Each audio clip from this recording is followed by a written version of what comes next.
I'm Sally Glickman, co-founder of the Graduate Network, and it is my honor to welcome you here today. For those of you who are new to our organization, a bit of background would probably be useful.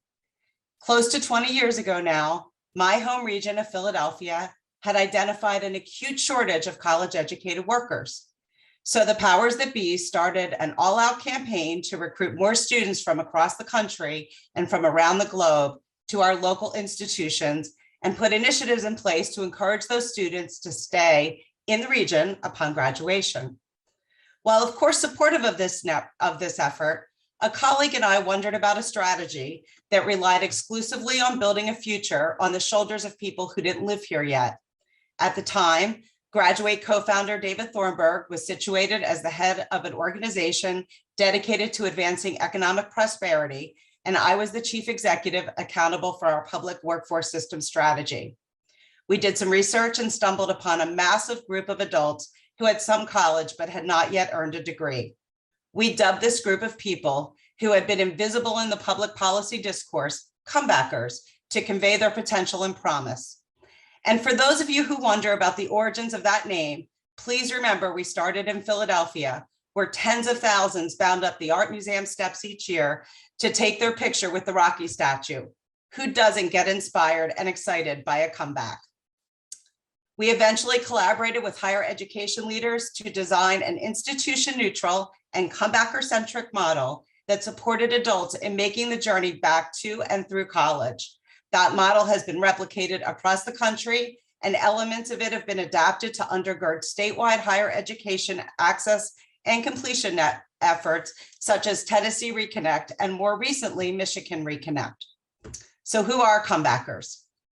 They are extraordinary individuals who, with the deck stacked against them, traverse enormous barriers that go far beyond the financial to pursue a dream that, when realized, profoundly and positively impacts their trajectory for them and their families and enriches all of us. They also happen to be majority people of color, generally come from families that struggled economically, and are most typically the first in their families to enroll in college. They are individuals and heads of household who are served by our public workforce system, mothers who turn to public benefits to ensure their children are housed and clothed and fed, and role models who can, with one decision, open the options for all they touch. And we know this to be true because over these last many years, we have built a unique data set that provides deep insights into this population of adults. And we have listened in awe of their stories. Our latest release, The Comebackers Odyssey, provides a deep dive into all our findings, brought to life through the stories and insights of those who are making the journey. What we understood when we embarked on this work nearly 2 decades ago was this: although the journey to a degree was and remains the responsibility of the individual, the sheer number of adults who had not yet acquired a degree after starting was and remains a systemic failure. In fact, it is a national shame that effectively traps the poorest among us in poverty. In the ensuing years, we have been heartened by the growing focus on this population of gifted individuals, but they and their lived experience remain far too underrepresented in the public discourse, and also in leadership and decision-making roles in every segment of our economy. Access that really can only be achieved with a 4-year degree or more, which brings us to the present. Today, we have invited you to meet Eva Gamez, Kimberly Lowe-Sawyer, and Craig Toombs, who have generously shared their inspiring stories of courage, determination, self-sacrifice, and strength as narrators of our podcast series, Moved by Degrees. For this discussion, they will be sharing their stories and insights to inform the transformation of higher education. I'm also honored that 2 of our nation's most inspiring leaders in higher education transformation will be joining us. Dr. Aaron Thompson and Luis Suarez will speak to current trends to advance educational equity, then join with Eva, Kim, and Craig in a roundtable where they can speak to each other and respond to your questions. Please use the Q&A feature to post your questions for this final segment. As if that wasn't enough, it is now my great pleasure to introduce you to our moderator. Ann Mosley founded and currently serves as the executive director of Ascend at the Aspen Institute, which is a hub for breakthrough ideas and collaboration that move children and their parents toward educational success and economic security. I cannot imagine a more perfect person to lead us today. Anne? Sally, thank you so much for that warm introduction. And it's a pleasure to be with all of you and this esteemed panel of experts and leaders for this conversation today. I feel like I am connected and joined at the values level, the heart level, and the head level as we have this conversation about the future of the comebackers, which are really at the heart of the comeback of our country. And so just sharing a little bit about the work that I am doing and that as part of a team at the Ascend at the Aspen Institute. Just a little history. Think back to 2010.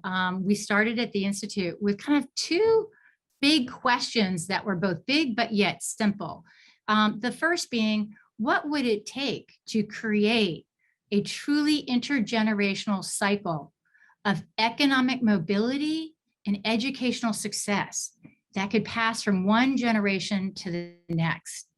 And the second question we had was what, could our policies, our systems, our services, our campuses look like if we centered them in the student, the people, and the family? So when we put out those big questions, we also had one big realization. We realized that our systems, our policies, and sometimes our national narrative was really outdated and also fundamentally inequitable. And if we didn't really take this step into the future and do that with a full commitment to equity, we were not going to be the country that we are aspiring and achieve and hoping to fully become and reach our collective full potential. So one of the parts, and Sally mentioned this at the beginning, Ascend does serve as a national hub for two-generation solutions and strategies, and for organizations really centering the well-being of families, equity, and lived experience.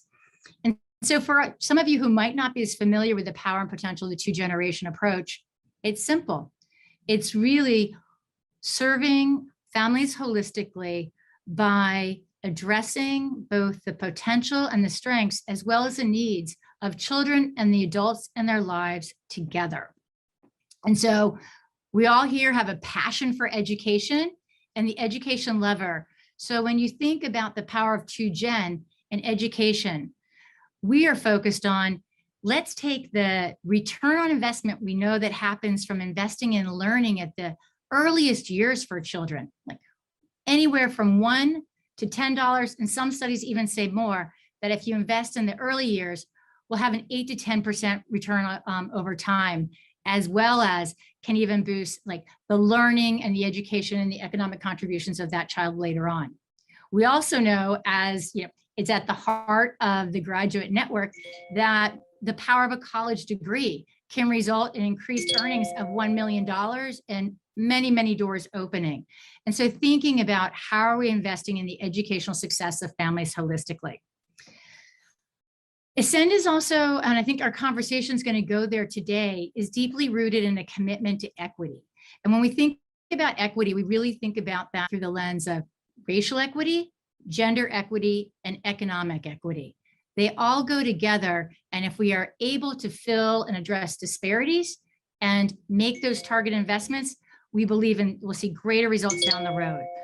So kind of fast forwarding to some of the work and kind of setting up this conversation, especially leaning into hearing from our comebackers, which will kick us off, is one of the things that we noticed in our big ideas was the importance of a national investment and commitment to student parents. We've been tracking the growing population and the numbers of students with caregiving responsibilities, referred to often as student parents. And 1 in 5 right now of students in higher ed are holding caregiving and parenting responsibilities. Yet over time, this has not been fully sort of visible or prioritized on campuses or even on completion rates. And so as we're going to get into solutions in just one moment, I think it's really wonderful to celebrate that for the first time this month, because of the leadership of Senators Duckworth and Moran, with bipartisan support, created this September 2021 as the first National Student Parent Month. So we have an opportunity to get going, jump in, and really talk about some of the solutions, the barriers, the challenges, and a call to action. And so I'd love to formally welcome Ava, Kimberly, and Craig into the conversation. And I'm going to share just a little bit about each of their backgrounds and then go into asking each of them to share a bit of their story. So Ava, you have dedicated your career to helping others. And for nearly two decades, you've worked with a school district in your hometown of San Antonio, helping first-generation families navigate the complexities of settling into their new lives. Work that included helping them to take steps to enroll in college and seek other critical supports. You've been encouraged by work colleagues at critical times to pursue your degree, alongside with the support of your husband, who encouraged you to position yourself and your family through higher education and opportunity, becoming the first in your family to enroll in college. And specifically, we'll hear more about where you chose to go, why you chose to go, but just a little bit of a highlight. It's exciting to know that Ava has graduated from Wayland Baptist University with her BA in Human Services and is right now looking at continuing her degree and her education even further beyond that through a master's in social work. Kimberly Lowe Snyder, who you will also hear from in a moment, is a doctoral candidate at Holy Family University, writing her dissertation on ways in which higher education can become more welcoming and more supportive of non-traditional students. I'm going to be excited because I actually think non-traditional, traditional, we might be doing a little flip on that, but we'll hear from Kim in a bit. And she brings a great deal of personal perspective to this work, where she was the first in her family to enroll in college after a successful freshman year at Temple, where her daughter right now is a sophomore studying music. I could share a lot more, but we'll hear in just a moment from Kimberly herself. And then third, but certainly not least, is Craig Toombs, who has dedicated his adult life to helping young people understand their choices and inspiring them to make ones that allow them to be their best selves. As a child who grew up in deep poverty, raised by a loving mother whose addiction unfortunately left Craig and his sister on their own, he did not have a chance to experience even a modicum of security that most of families have experienced at young ages. As a disrupted adolescence culminated, as it far too often does, particularly for Black men in detention. And this is something that the issue of the inequities and injustice around mass incarceration and how it affects post-secondary, we'll be looking forward to hearing more from Craig and how he used his time and his passion and stamina to earn his high school diploma, as well as his first year of college, starting an entirely new pathway to post-secondary success. So much more in each of their stories, but because of time, I'm having to cut that a little short, but I'm going to jump right into asking them to share their stories first, and then really their vision, their ideas and recommendations for the future of higher education that is equitable, inclusive, and also really effective when we talk about the completion. So Eva, if I could start with you, each of you were featured in the Odyssey, the podcast, the beautiful Odyssey, Comebackers Odyssey podcast series. And you shared sort of as narrators your stories and your ideas. And, Ava, I was wondering, you had one that was titled The Angel on My Shoulder. Can you sort of share kind of just your story and the story behind The Angel on My Shoulder? Hello, everybody. I don't know if you all can hear me. Yes, great. Well, good afternoon. And first of all, thank you so much for allowing me to be part of this project. With my fellow friends, Craig and Kimberly. First of all, that angel on my shoulder is a very special person by the name of Micaela Rios. And she came into my life actually when I was getting ready to transfer from junior college to a university. And I had heard about Upgrade. It's actually a nonprofit organization here that partners with Cafe College here in San Antonio.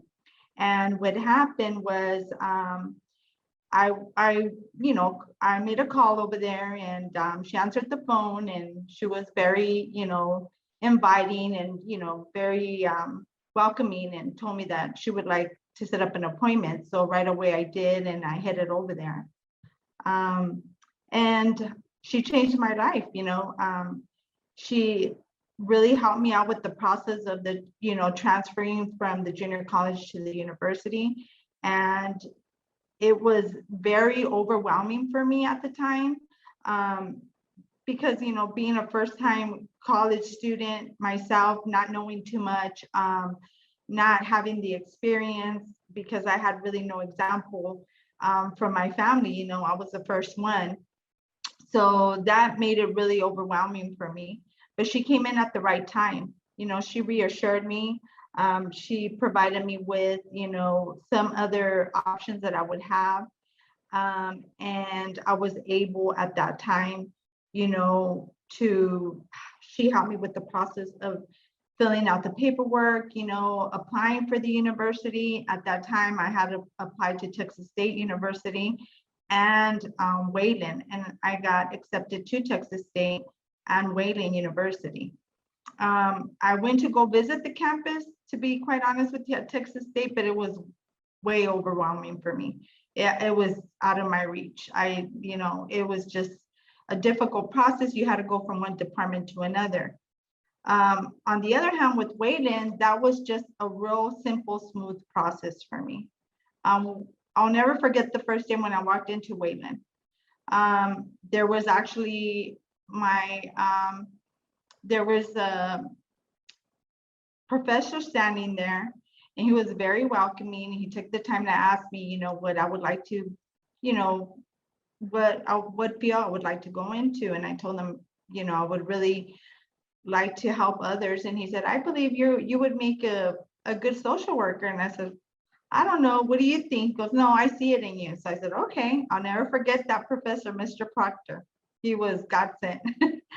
And then we went from there, we went to, of course, we met with the advisor, and I'll never forget, she had there in her office, she also had one of the women from financial aid, and they sat down, they took their time, they explained everything to me, the whole process of the registration, and they gave me a tour of the school. It was a small campus. I didn't feel overwhelmed. So I felt at that time that that was the best fit for me. But what was most important to me was the support that I received from them and from Micaela. Micaela never once left me through my whole process. She would keep in touch with me. There would be times when 2 months would go by, but she would, for whatever reason, call me, check up on me. Eva, how are you doing? How's it going? How are your classes? And so that really made a difference. Was her being involved, taking that time, reassuring. And at the time I was going through some things, and I made her aware of it. And she just took that personal time to ask me how I was doing mentally, if I was able to continue going to school, how many classes was I taking, very involved. Mm-hmm. But that really made a difference in my journey. I think that if I didn't have her, I probably would have dropped out, because I was so overwhelmed with the process. Not only that, just with everything else that was going on. But she always reassured me, that as long as I stuck to my plan, and I would, of course it wasn't going to be easy, but I would at some point see the light at the end of the tunnel. And it came true. And thanks to her support, and also because of my family, obviously, but she played a major part in that. Oh, Ava, thank you so much for sharing that story. And I mean, in those insights, the power of being welcome, being seen, and being supported. Just and sharing your story. So thank you. I'm and more to come. I'm going to go pivot next to Craig, who's living a bit of his best life, but I know there's a lot more to come. But in his role right now, also as having graduated from University of Missouri with a degree in political science. So we've got lots of opportunity down that path. But I know that you are just also changing lives and opening doors also as a student support coordinator. But before we kind of go there, we'd love for you to share, bring yourself in, your story, and also the story behind your podcast, and The Invisible Line. So Craig, welcome. Thank you very much. Hello, everyone. I'm from Manhattan, Kansas, which is where K-State is. Oftentimes, the university supersedes the city. I will tell people I'm from Manhattan, and they'll say Manhattan, New York, and I will clarify where I'm from by mentioning K-State, and they will immediately know what I'm referring to. And with The Invisible Line, growing up in Manhattan, Kansas, and essentially from grammar school, the academic institutions, or the educational institutions rather, are essentially preparing you to go to the major university that's there. We're frequently on campus. K-State University is prominent throughout the academic culture there. And I often thought about why an education and all that comes with it seemed so unattainable, but essentially right there in my face, thus bringing forth the invisible line. It's almost like you're watching your dreams and aspirations through a glass cage at times, like an exhibit in a zoo. You can see everything, maybe even smell it, but you can't touch it or grasp it. And as I thought about why the invisible line appeared rather, or was very prominent in my life, what I came up with was expectations, identification, and accessibility. A significant factor that correlates to college is race and socioeconomic status. An expectation in our society is that socioeconomically advantaged or poor Black children aren't college material. I was receiving contrasting messages as a young person, one from my educators, who I would say identification correlates with that, because many of them didn't look like me or act like me, that my education could take me anywhere. There were also the messages from society, which was that college was something for rich or white or privileged people. I for a long time, I myself listened to those messages, to be quite honest. And it ultimately didn't lead to me expecting myself to be in college, due to the expectations that I felt as if were placed on me or people conveyed to me. And as far as accessibility is concerned, I don't think it's a secret that there are far too many barriers in the way of Black people and minorities in this country with accessing college, in a realistic way, and in a way that can come to fruition. Thank you so much, Craig. And Kimberly, I'm going to go to you next, and would love to. Your podcast was The Banner Lady. Please share.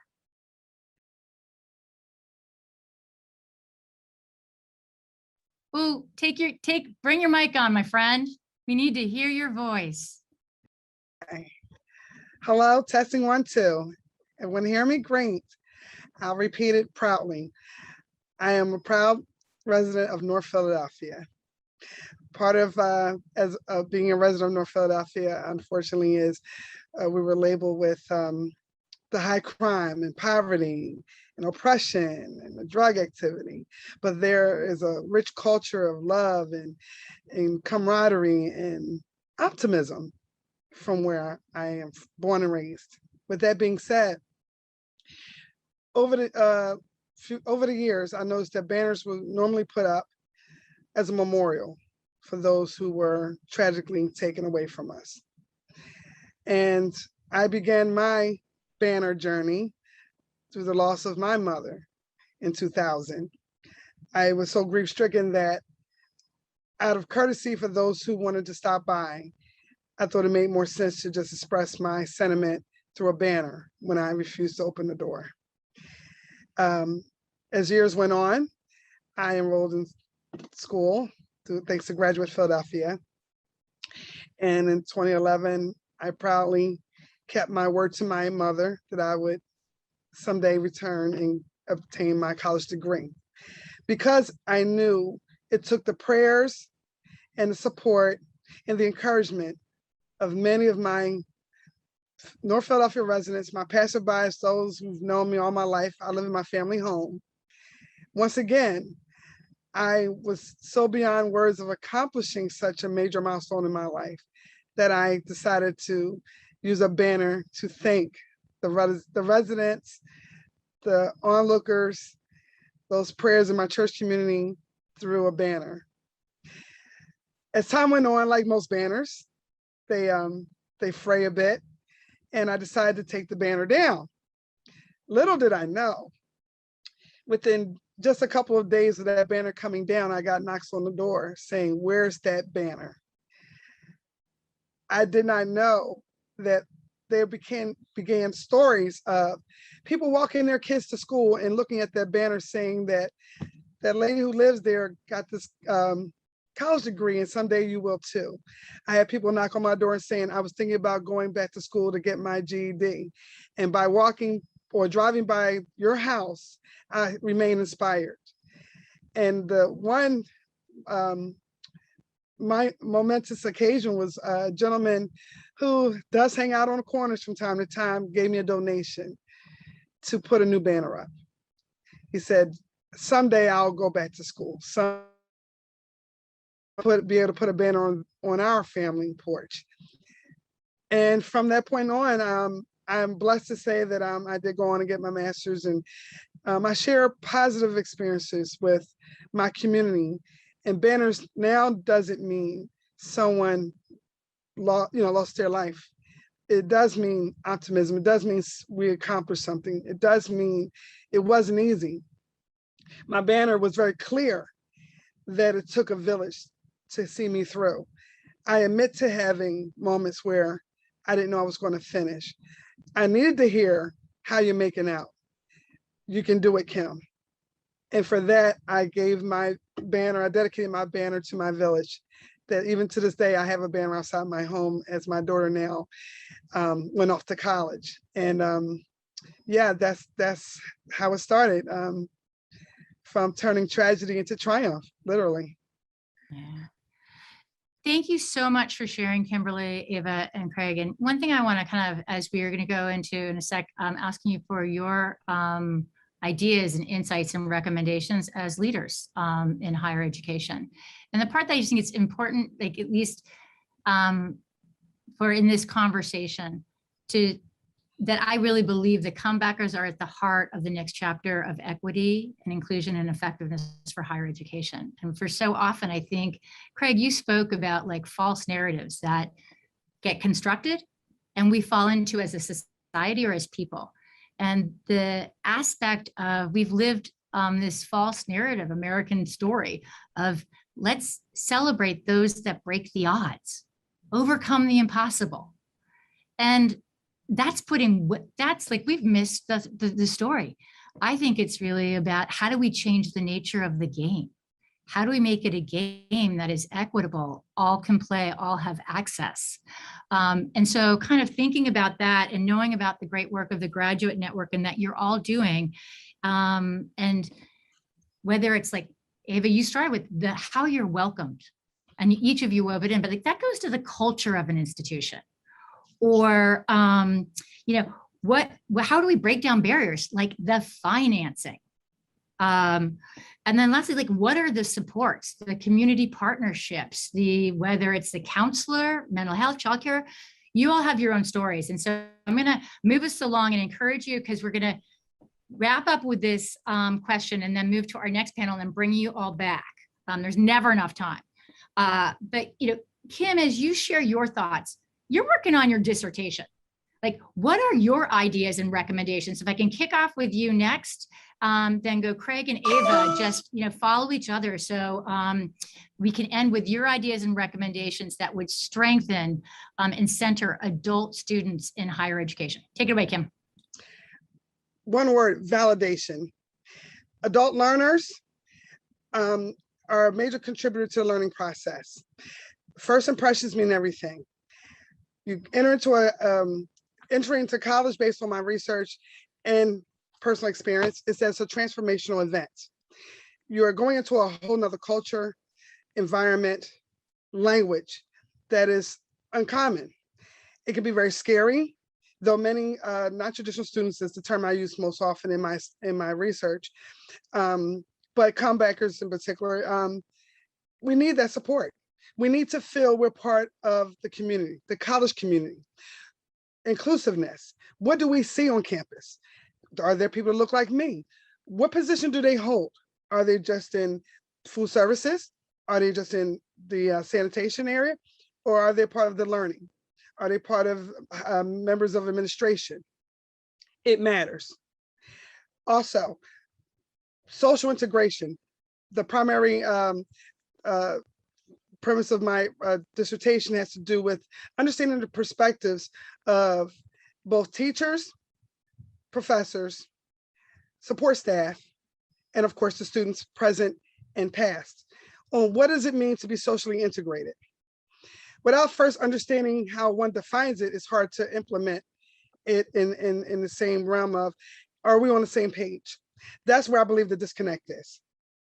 I do know for a fact, firsthand, that without the connections of whether external agents, we're talking about organizations such as Graduate Philadelphia, or we're talking about the frontline workers in education. We're talking about the professors, those administrators, those advisors.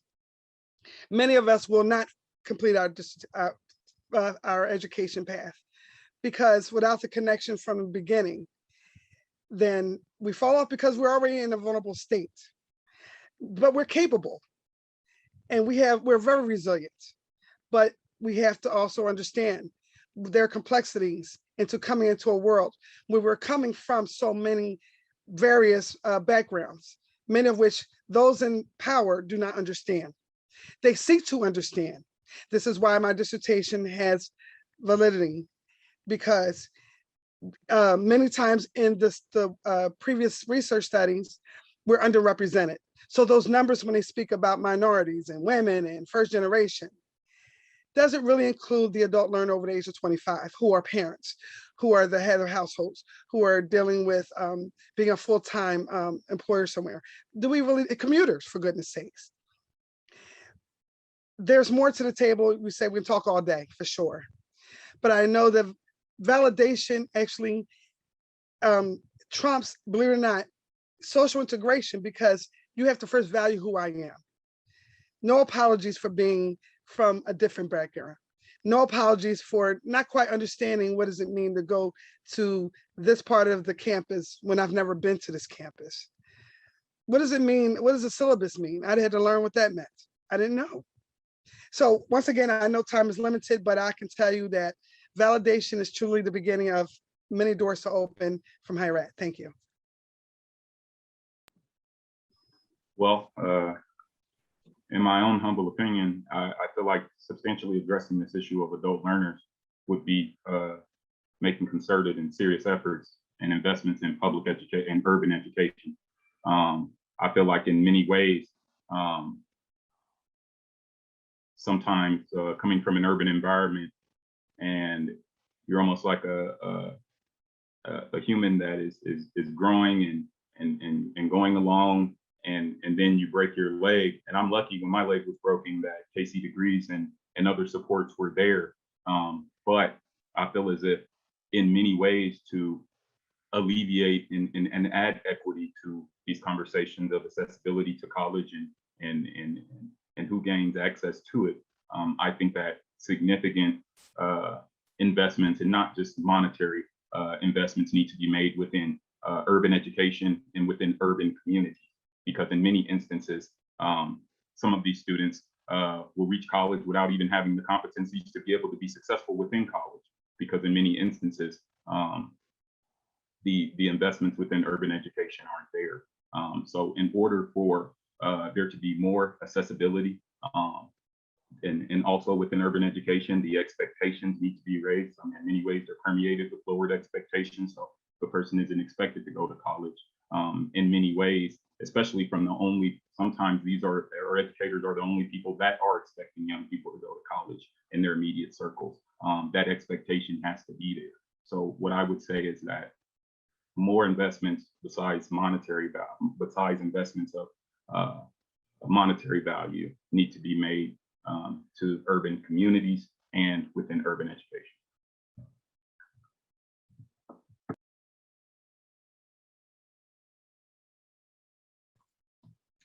Ava, do you want to go? Thanks. Yes, actually, I agree with, Craig and Kim. I think it's really important when you actually go into a university and someone there is present. What I mean by present is they actually acknowledge you. You're just not a number. Or you're not there because they're going to make some type of money off of you. And they're going to benefit. I know it's a business, but it does make a world of difference when they take the time to actually acknowledge you as an individual, see what your needs are, because not only are we there to receive an education, but we all have other needs as well. They should, through the process, I think it's really important to try and find out a little background about the student in regards to if they're a single, parent, if they're a family of how many children, because it's really difficult, as a family, because you know what the cost is, and many times you think about it. You think about, is it going to be worth me going to university, and getting a degree? And then you start to doubt yourself. And these are important questions that I believe as advisors, administration need to ask. Because a lot of times we don't even try to get to know the student and really what's going on, and I think we've lost touch with that, with just, building relationships with our students. I think once you start to build relationships with your student, you have a better foundation. Not only that, but your students tend to become more successful in completing the program. And it's really important. I think, that makes a world of difference. Not only just asking you how you are, but mentally also, because many times as adults, we are overwhelmed. It could be with, being a full-time employee, having a home, a family, having to provide, making sure you're at home for your children's needs, your spouse's needs. You really need to, as different universities really need to look into it and really take the time to have a system in place for that, a program that benefits those type of adult learners. I truly believe that once you have that type of system in place, it can make a world of difference and make the actual process for the adult learner a smoother process. And in regards to them completing the program, they will be more successful. Eva, thank you so much. And I'm showing my moderator discipline. We could just be going deeper and deeper, and we'll come back in a little bit. But I really want to thank you all for sharing your vision, your leadership, your stories, and your ideas. And we'll bring you back in just a moment. So thanks. Strong, powerful start. So now it's my great pleasure to welcome into the conversation Luis Suarez, who probably needs no introduction in the field of higher education, as he has served contributions for more than 2 decades in bringing deep expertise around policy and practice in the field of higher education, and currently serving as the Chief Learning and Innovations Officer at the American Council on Education, board member of the Graduate Network, and also a national advisor and close friend who ascended the Aspen Institute.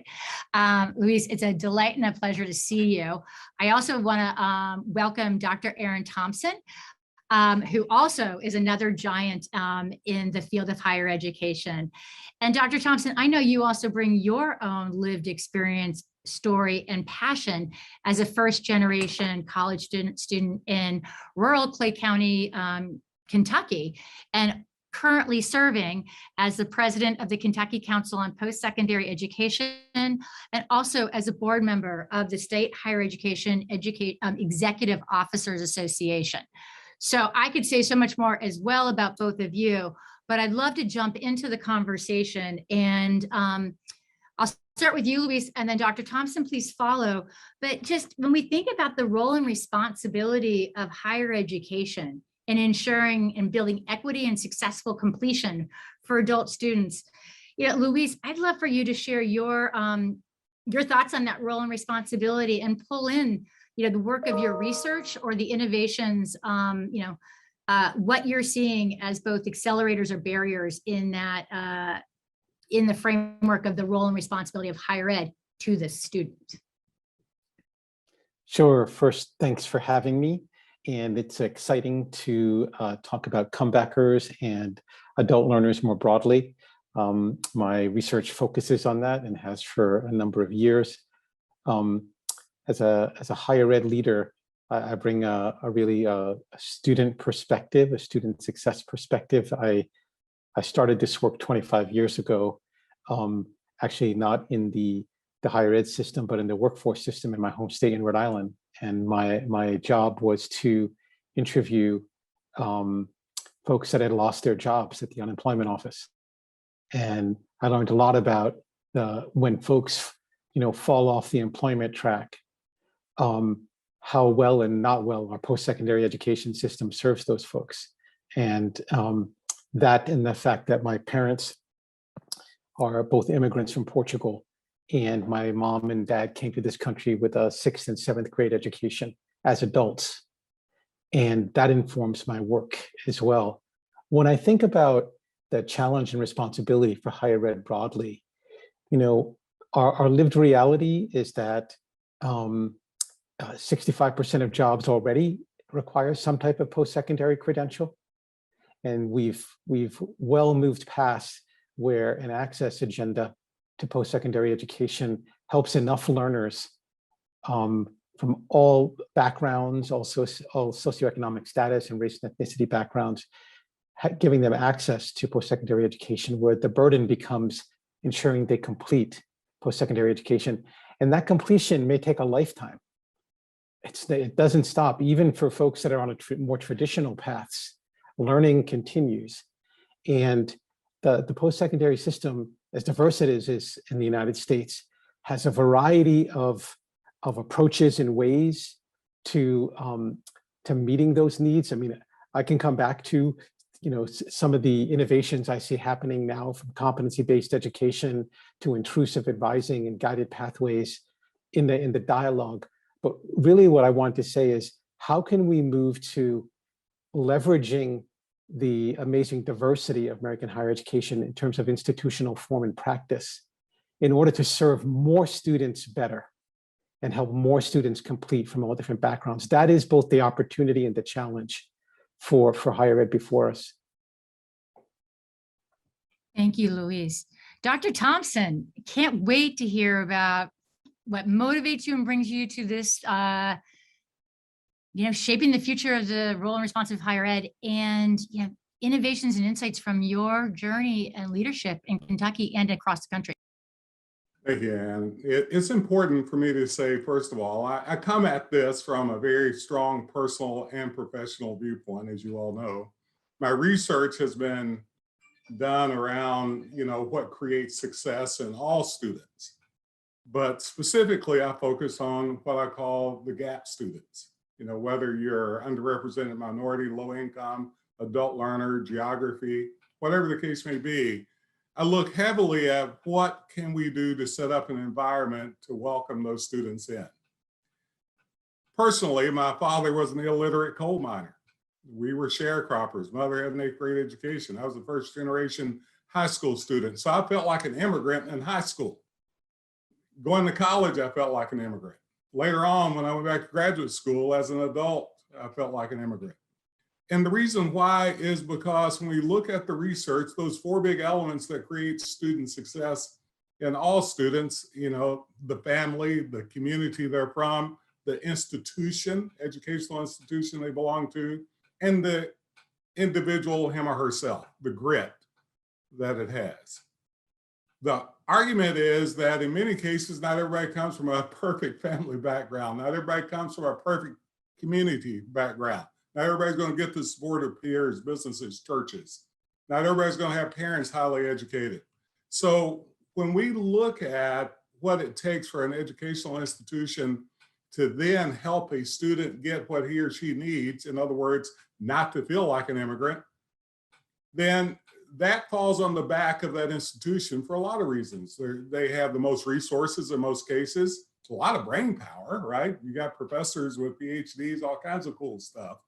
But what we found out in looking at the gaps, an adult learner who's a comebacker in this case somehow didn't finish for a reason that we never understood why. And we've had this conversation in such an aggregate global way. In reality, it's going to take us looking at each one of these reasons, each one of these students. I was listening to your student panel talking. You may be 22, but have 3 kids and taking care of a parent.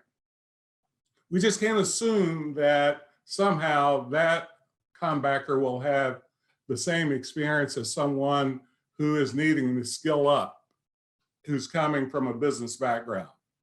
So from my vantage point, from my knowledge in my research and what I've tried to do in higher education, I'm a guy that came up through higher education. I've held about every position you can name, including enrollment management, the head of student success, chief academic officer, president, now president of the system. And I can tell you that what we have to do is to not look at this as a one size fits all. We have to look at this as creating a set of strategies that go straight to the needs of a student academically, social, emotional, and all the other cultural. Because I have to tell you, we use language that is set up for a normacy that many of the students who normally fall in the holes don't have. That's including the adult learners. So my objective in this position or any position I hold is to create an environment that each individual would want to come to and feel like they're a part of the dynamic of that campus, and to create an environment with the campus to have them and help them to understand that their job is to replicate those items that would make a student feel at home, to make them feel like they're a part of the community, and give them the ability to not only fish, I tell people, in other words, you give them the information, but to also teach them how to fish. And with comebackers, that's especially the case and especially true. And so kind of just moving on, I'm gonna ask 2 more questions and then sort of bring everybody together because on this conversation. So Dr. Thompson, can you share for the conversation here, like literally what are some of those specific best or next practices or innovations happening in higher ed that break the mindset and the mold on one size fits all, like really gets to the heart of some of the issues we heard from Eva, Kim, and Craig a little bit earlier. I'd love to hear some of those specific solutions and what's exciting you. We need to do more of. I'm happy to do that, and I won't even come close to cover them all. But I will tell you, we have to use data and analytics, first of all, and not in an aggregate way, but in a very specific, targeted way. In other words, what we found out this time out, and I love what Lewis said, that 90% of the people that were on unemployment were adults with no higher ed credential of any sort. That gives us some information. That gives us a population. So how then do we reach out to them to find out exactly what were the issues? We have many women who are going to be displaced, who may have been in an underemployed position anyway. How do we help them? So using data and analytics, that's one thing. Another thing too is we have to use different communication processes. For an example, we found out with many of our adult learners, talking with them about the future of their kids and grandkids got them to buy into the value proposition more. Now, when we look at our campuses, we are going to do things in, we are focusing on more credit for prior learning. We're focusing on competency-based education. We're focusing on being able to provide even childcare. We're focusing on helping them to transition with a purpose-first advising system that heavily focuses on career and the educational endeavor. These are all specific things that we're targeting toward our adult learners in specific. In my shop, I just hired a new person who's coming on board next week to specifically look at those items. We're focusing on getting scholarships that's targeted toward that. I'm the chair of the largest healthcare organization in Kentucky. We're working with employers to actually skill people up through the pipeline that are adults that would come to work for them and give them a work-based learning experience while they're doing it.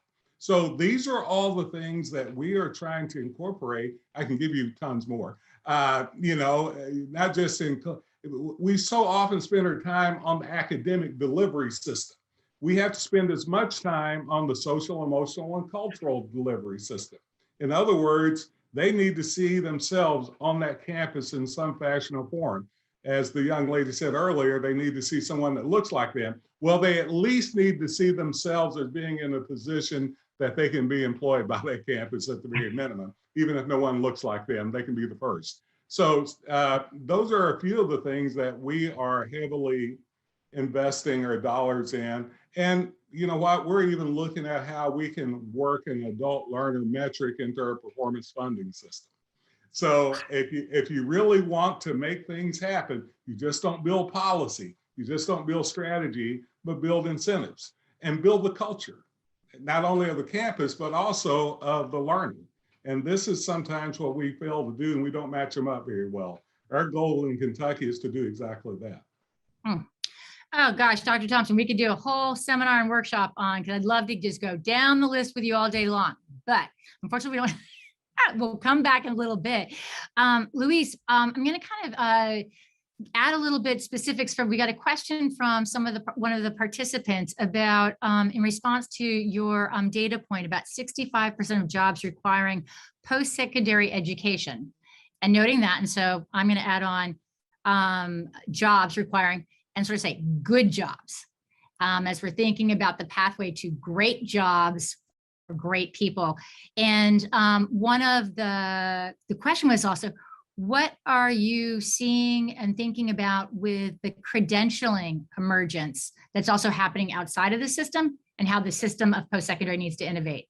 So pathways to good jobs, role of credentialing, and centering comebackers in the post-secondary system. Love your quick thoughts. Sure. Another whole workshop and yeah, I'll do my best to address those. I want to come back to one observation about dealing with each person individually. And one of the things we're starting to see, especially with colleges that serve low income adults, is in the K-12 system, there's a well-researched body of literature on education trauma, when the experience of the education system actually traumatizes the learner. And we're starting to see an emergence of a literature in post-secondary ed on this topic. And how do you actually deal with education trauma with a comebacker, or someone who had maybe had some college but no degree, or finished high school but had such a terrible time there? How do you incorporate the processing of that into building a strong foundation for their learning journey? On yes, quality jobs. The post-secondary education system can be supportive in building out a skill set that not only establishes skills for current jobs, but moves beyond that.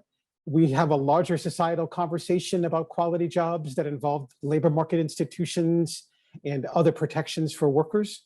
And I think that, just to make the observation that the Biden administration's current, package tries to address many of those different things all at once. And it's a big change narrative that involves both upskilling through post-secondary education and apprenticeships, and also other types of labor market activities that create quality jobs. And I think both are needed.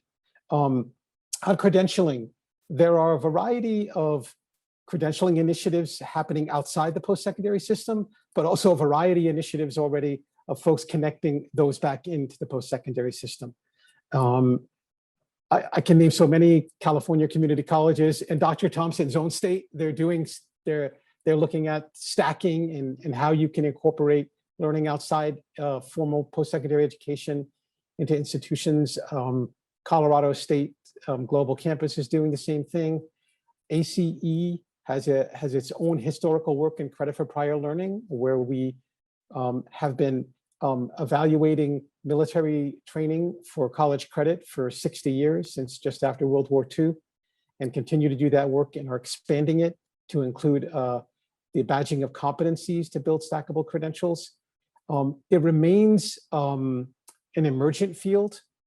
In particular, it's hard to track quality and who's doing a really good job in, number one, giving you that initial non-structured credential, and how it's being stacked in a stable way into perhaps a degree program. That work it's happening. The biggest challenge, I think, for a learner is, having a good sense of the community college they're working with, or the four-year school they're working with, or the provider, of how it all connects together to help them build their human capital and add to their credentials that will be valued by others. It can seem a little bit confusing, so work with education partners you trust. I think that's a good watchword right now. It's a very emergent space. I hope I answered all the questions, although I'm not sure. You did an amazing job. You did an amazing job. And, there was a great question in the live chat about also where are we seeing innovations and increased funding for like childcare and so forth. And so we're going to bring back, actually, let me do a real quick hit on childcare, because I think childcare is one of those really critical pieces. Any quick best practice or funding lever that Dr. Thompson and Luis, you're seeing that's getting at to those family supports? I just would love to hear just a quick thought, and then we'll bring back Kim, Eva, and Craig. Yeah, we have created what we call the Ed Continuum in this state, and the Lieutenant Governor is also the Secretary of Education and Workforce, and the Commissioner of Education K-12, and we are heading Ed Continuum from early childhood through post-secondary. And we're looking at pathways, processes, pipelines, and also potholes. And we're looking at things like early childhood education. We're looking at where people need childcare to continue education. And the Lieutenant Governor has put forth some of the money in their shop. We are looking at how we can address many of these childcare issues. But we're doing it within the context of a systematic process. And I know you have to bring people on, but I want to say this too. It's important that we cut out barriers when we see them. Like we saw that those developmental ed courses were hurting adult learners more as much as they were the others, in some cases more. So I outlawed all of that all those developmental ed courses. So being able to help learners come from where they're coming from and not from some artificial place that we put there is very problematic. But childcare is a tricky subject, and it's going to take more than just a higher ed institution or a higher ed system. It's going to take the combination of a lot of governmental processes along with higher ed to make that work. But we're doing it in Kentucky, or we're trying it. I would just add one note, and that is one of the places where folks could go to look for information on innovations is the collegepromise.org is an organization that was started by the former Undersecretary of Education, Martha Cantor. And Martha has been researching the way college promise programs have been providing scholarship and other supports for people around the country. And there is a subset of them that are looking at adult promise programs. And there's one in Dallas, there's one in, I can't remember them all right now. But what I want to say is that when you look at those promise centers, there are many of them that are tackling the issue of childcare by leveraging a variety of different public agencies and both state and federal funding sources. In our current policy environment, one of the only ways you can do that is to try to align TANF funds with workforce funds with higher ed funds. And that is money Sudoku on a high order to actually pull that off. So as Dr. Thompson will know, right? But it's happening. And I think that the reason I focus on the Promise programs as an example is because they're based, those solutions are always going to be regional and place-based because of the nature of the funding streams and the partners that need to be involved. To Dr. Thomas's point, it's not just going to be higher ed institutions trying to do all that themselves. It's going to be a consortium of organizations that are able to pull off that level of support, and where, you know, aligning the federal funding streams would be a really powerful incentive for all the actors to do that. Fantastic. And if Dr. Martha Cantor's out there in the universe, higher ed love and economic mobility love going your way. Another phenomenal leader. Okay, we're going to do our best to squeeze out the most brilliance, which that won't be hard, but within 10 minutes. And so as Kim, Eva, and Craig, as you're coming back, I'm going to kind of do, invite you all to share like literally your 30-second kind of big hope or idea. So 30-second, 45-second about what's like most burning to you when you're thinking about sort of the opportunity ahead. And I'm going to do a prompt and you from our earlier conversation, and you can take it or leave it. It's all what you want. And you could also put it in also in sort of maybe a question or a thought you might have for either Luis from his perch at the American Council on Education, or also Dr. Thompson. So first going with the three of you, you know, Eva, one of the things we talked about in an earlier conversation before today was about the power of community partnerships and sort of that role. And I didn't know whether, you know, you'd like to talk about like, or share like a recommendation, a wish that you want for those partnerships or supportive services that could meet students, but also have potential for scale. You know, thoughts on that or another idea, big idea? I think it's really important in regards to when you have nonprofit organizations that are helping out these, you know, institutions, that they get the funding, you know, because once they lose that funding, I mean, you really don't have that support, you know. Many times when you go into the bigger university institutions, you know, we're talking about thousands of students, and we have only about, if that, maybe 12 advisors. And that's where these nonprofits come in, and they make a big impact. They make a big on the student, you know, by reassuring them that they're not alone, that they're there to provide them with the service in regards to financial aid, explaining it to them. Because many times when you meet with these advisors, they have a limited time to just meet with the student.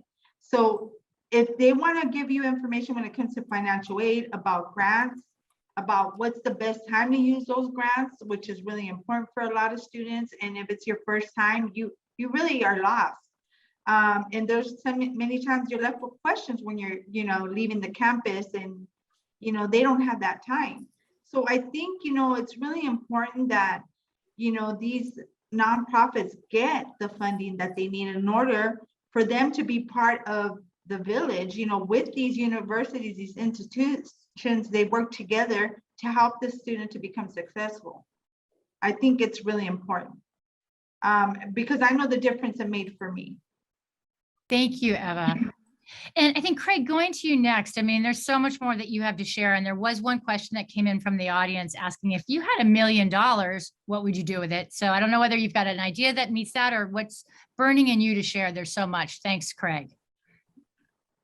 Well, it's difficult for me to think about because I'm not a capitalist, so I don't really sit down and think about having large amounts of money very much. But I can honestly say I would probably give most of it away because most of the people that I know are in need, and I would try to support them in the best way possible. I am a giver, I'm a servant of others, and I think there's no greater honor than that. But one thing I would like to say is that, my journey to college was derailed when my mom passed. My mom was living with me. She did 15 years of kidney dialysis. My mom was 18 years addicted to drugs. She died on my living room floor of my apartment on the 4th of July. I did CPR and chest resuscitation on her. She did not make it. I was 9 credits away from attaining my political science degree from UMKC. I was not offered any grief support or anything of the sort. I eventually shut down and dropped out of college. And that brings me to my next point, of which I will say there's somebody that I didn't acknowledge here that I feel like I feel compelled to, and his name is Cedric Dedman. I can honestly say that if anybody takes anything away from me here, one of the most important things I would like people to take away is the importance and powerfulness of relationships. This person, Cedric Dedman, was able to expect great things of me, so he met the expectation, the identification. I strongly identified with this man, and not just because he's a Black man. I sat down and got to know him, and he actually removed the barriers of accessibility for me. I actually owed UMKC $1,586, I believe, and I wouldn't have been eligible for the scholarship without that. So immediately upon me receiving this gift, I was immediately depressed about it because I thought it was snatched away from me before I even got to smell the ink. And Cedric turned my dreams into a reality. And so in many ways, I honestly think that no one saves anybody. A person makes the decision to save themselves, and with the right types of support, they can be very successful in that. And I can honestly say that it was one of the first times in my life that I felt like I had support. I'm very grateful to the Graduate Network and KC Degree. Thank you for your powerful words and comments, Craig. Kim, a question came in from the audience that, if it's in your sort of kind of closing thoughts, if you'd like to incorporate or not, if you have time, is, you decided to pursue a continued path of advanced study. What inspired you to take that path, and that your stamina only increases?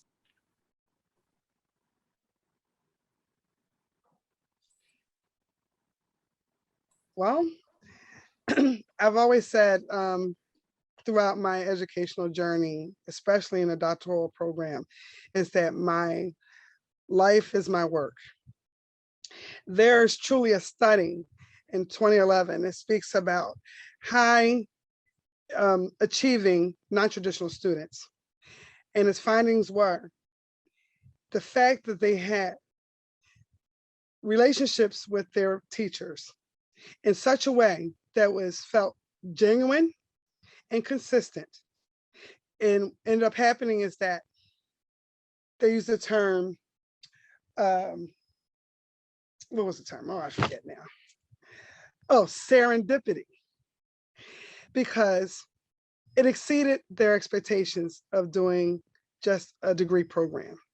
Graduate Philadelphia is one example of an agent to motivate, to care, to promote intrinsic desire to succeed. By no means did I think I would pursue a doctorate degree 13 years ago. I started when my daughter was in first grade. I thought it would take me 12 years to get a bachelor's degree because I knew there would be challenges along the way. And I was afraid of failing, but I knew I wanted to stay in the game. It was because of those connections. Relationships matter. Simply, it matters. And because I built confidence as I passed each course, and I failed a few courses. I want the panel and those who are listening to this podcast understand. I failed some tests, some quizzes, but I also kept going. And I showed them to my daughter, those red marks, when I got feedback from my professors. And every professor wasn't ideal, but they were surely more good than not so good. This is what got me through. This is why I've gotten this far. And I'm still in need of the same support going through this doctoral program with just less than 100 pages away. Those same tools are still very much needed for me to succeed in this chapter of my life.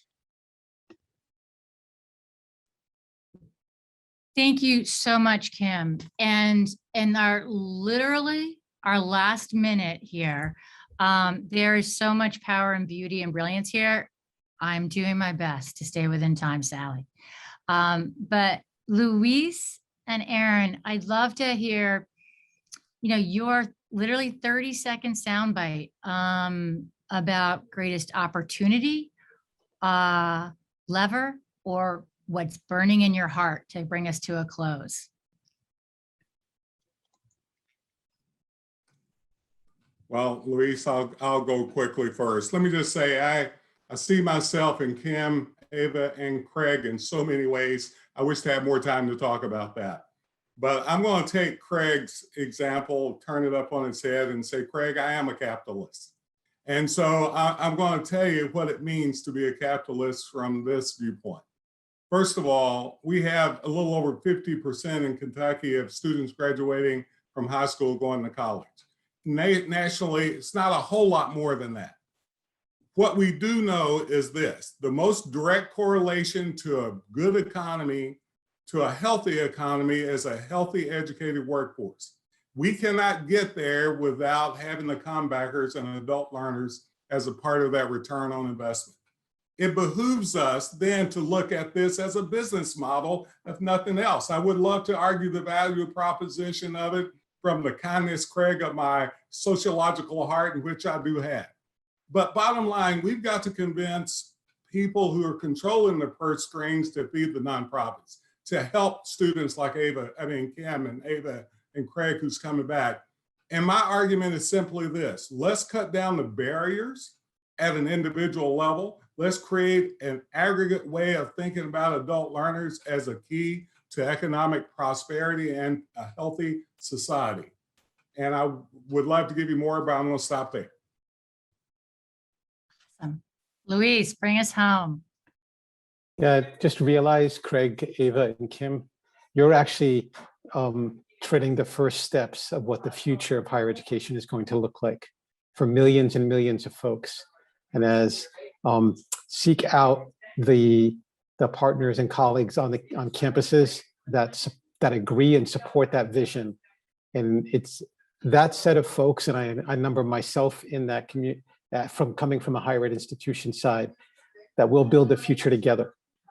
And we need you not only to be learners, but also to teach us on this journey, how to build the system that's going to serve more and more folks to get to Dr. Thompson's vision.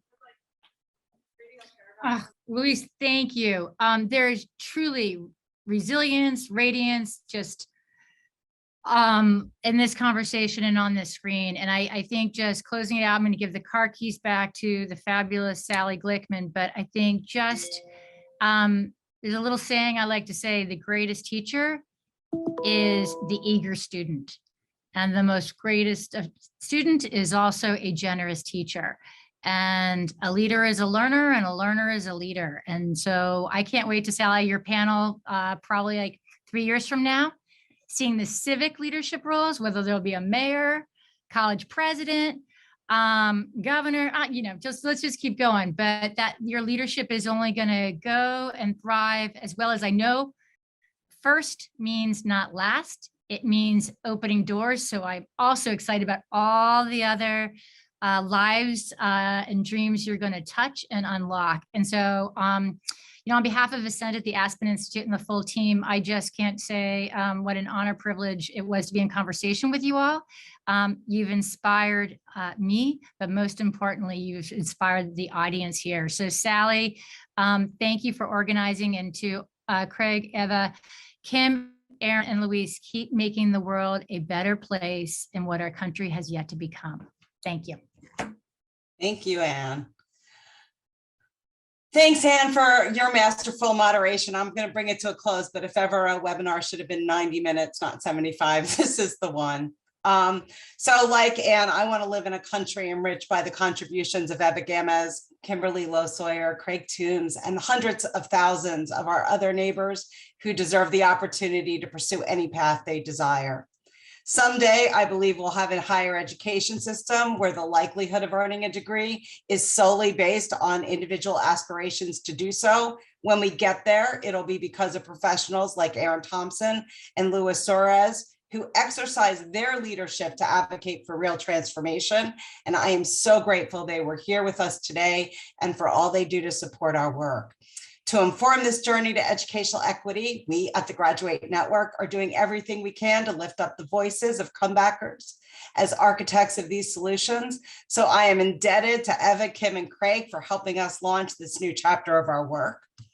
You got a glimpse of them today, and you can hear much more from them in our Moved by Degrees podcast series. Season 1 coming next month is titled The Comebackers Odyssey. In addition to our 3 narrators, includes appearances by Dr. Thompson and nearly a dozen others who are working in some way to help comebackers achieve their aspirations and find their voice. Please download it, listen to it, and share it among your networks. I believe there is a better future ahead, but today there are thousands, perhaps tens of thousands or even millions of adults who are struggling economically, and for that and other deeply personal reasons, wish to make the journey back to earn their post-secondary degree or other valued credential. So while we work toward this future of transforming higher education, we also have to activate in the present to help make success on the Odyssey more probable. We're dropping the link to our website in the chat. Please connect with us. There are several ways you can take action, regardless of where you are situated. I want to thank Ascendium Education Group for their generous investment in the Comebackers Odyssey, the research, the publication, the podcast series, and this session. We deeply appreciate their support and partnership. None of this would be possible without the amazing work of the small but mighty Graduate Network team. And last and most important, to all those who are working across the country to help facilitate the dreams of a degree for our nation's current and future comebackers, you are literally, to quote Eva, doing the work of angels. Thank you again to Ann Mosley, Aaron Thompson, Luis Suarez, and especially Eva Gamez, Kimberly Low-Sawyer, and Craig Toombs. You 3 and your peers are what inspires our team to do our best every day. We are so grateful to you for showing us the way. And thank you all for making the time to be with us today. Please be in touch and let us know what you think. We welcome your insights and value your partnership. Enjoy the rest of your day. Thank you. Thank you all.